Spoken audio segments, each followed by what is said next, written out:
Hi guys, and for today's video, sasagutin natin yung mga katanungan nyo kung paano nga ba pumunta ng Tanawan Peak. Located nga pala ito sa Barangay Plaridel ng Baybay City. At kung first time mo naman pumunta ng Tanawan, I highly recommend na meron kayong contact with the guides. O di naman kaya mag-solo o mag-group joiner kayo sa mga hiking events. Ililink ko na lang sa description yung map at yung guides na pwede nyong kontakin. Pero kung may experience ka na pumunta ng Tanawan at meron ka na rin experience sa mga hiking, established naman yung trail at madali lang naman yung daanan. May ngapon.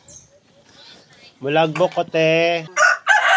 Dala ka bayad, 25. Daghan na naka. Kailangan na natin mag-logbook at magbayad ng 25 pesos for environmental fee. Kung napapansin nyo, wala akong daladalang camping bag at mga camping gear. Dahil magdidehike lang tayo today at syempre bababa rin tayo agad kinahaponan. Napaka-importante na mag-warm up tayo bago natin simulan yung hike. Time check. It's 3:44. Normally kasi inaakyat yung Tanawan Peak ng mga 2 to 3 hours. Pero kung sanay ka naman sa mga hiking, kayang-kaya natin nakyatin yan ng 1 hour and 30 minutes. Based on my experience, kayang-kaya naman siya akyatin ng 1.5 hour. Basta every 30 minutes interval ay meron lang tayong 5 minutes na pahinga. Pero nasa sa inyo pa rin yun. Dahil ang hiking naman ay hindi naman to karera at hindi naman to pabilisan. Dahil mas may enjoy nyo yung trail at yung experience kapag nasa slow pacing lang kayo. At syempre wag nyo kakalimutan na mag-take ng videos, mag-take ng pictures dahil once in a lifetime lang talaga yung ganitong klaseng experience. Time check. It's 4:20 and it's almost 35 to 40 minutes. Grabe. Ang kakapal na pala ng mga kogon dito. So ito yung masakit na part kapag naka-t-shirt ka lang at naka-short kasi. Normally mahahap dito. Either makate or susugatan ka. May hapon na may botong. Palit ako usa. Alright, may botong. Asara. O, kulang usa. Uli ang pukudayon.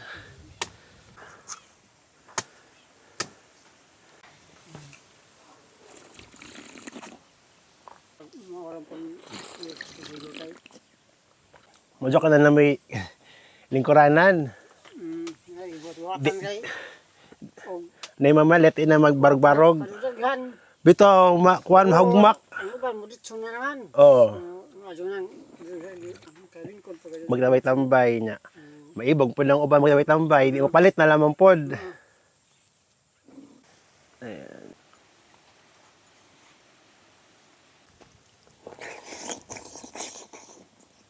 Salamat, Noy. So, doon na start na yun. Actually, malapit na tayo. Ayan, ayan na yung view ng Tanawan. And yung store, andun lang. So, ito talaga yung nilook forward ko pag nandito ako sa Tanawan. Kasi ang sarap talaga ng buko. Ewan ko, di ba? Napapansin ko lang, masarap yung buko pag nasa bukid. Talaga, mauubos mo talaga siya. And yung cost ng buko is 30 pesos. Okay na yun, actually. Na-energize ako ngayon. Yung water ko, ito pa lang nabawas, oh. Di ba?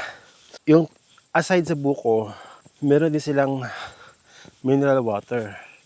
In fact, hindi sila overpriced, ha. Feeling ko nga 5 pesos lang yung pinatong nila, which is okay.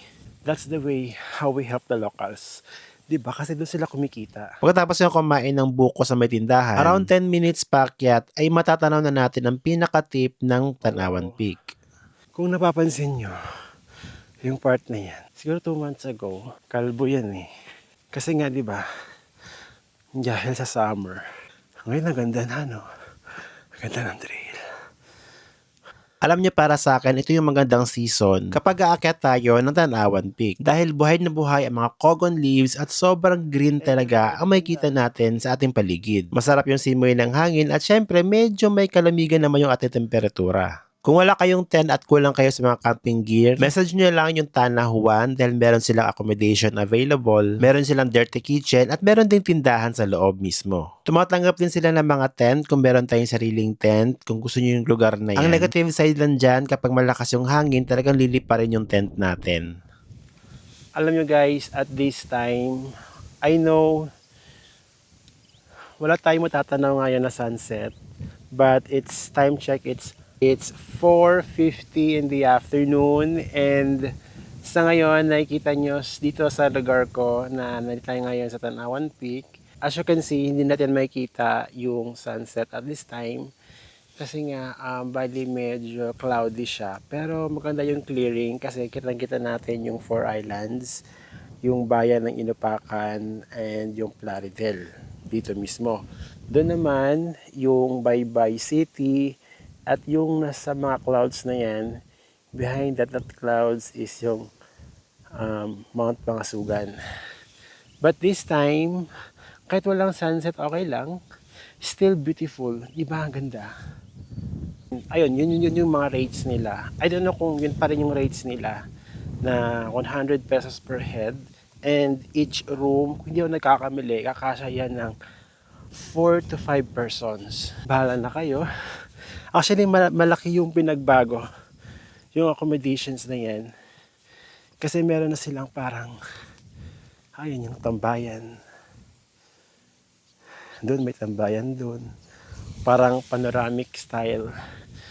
Yeah, so actually marami na pinagbago dito and patuloy pa rin silang pag-i-improve o ini-improve nila yung lugar. Actually pupuntahan natin yung peak na yon. Hindi ko alam kung makikita nyo sa video pero try pa rin natin. Alright. So, nagdadalawang isip ako kung pupunta ba ako doon pero naglalakad na ako papunta doon. Kasi it's almost 4:15 na. Pero okay lang, sige, puntahan na lang natin.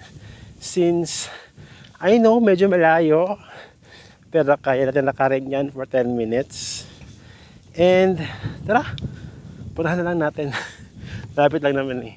Hindi ko sigurado kung matatawag ko ba siya na second peak. Most of the time, napapansin ko mas marami nagtitent doon na area sa may kubo. Kasi nagmumukha kasi siyang privately owned kapag doon kayo nauna mismo sa lugar na yon. Pero syempre, meron pa rin pinakadulo dyan sa pinakakubo. Na ideal talaga siya na magtayo ng tent dahil malapit lang siya sa honesty store, merong water sources at dirty kitchen, toilets at naglalakihang puno. Just in case magkaroon ng malakas na hangin, ay meron talaga masisilungan.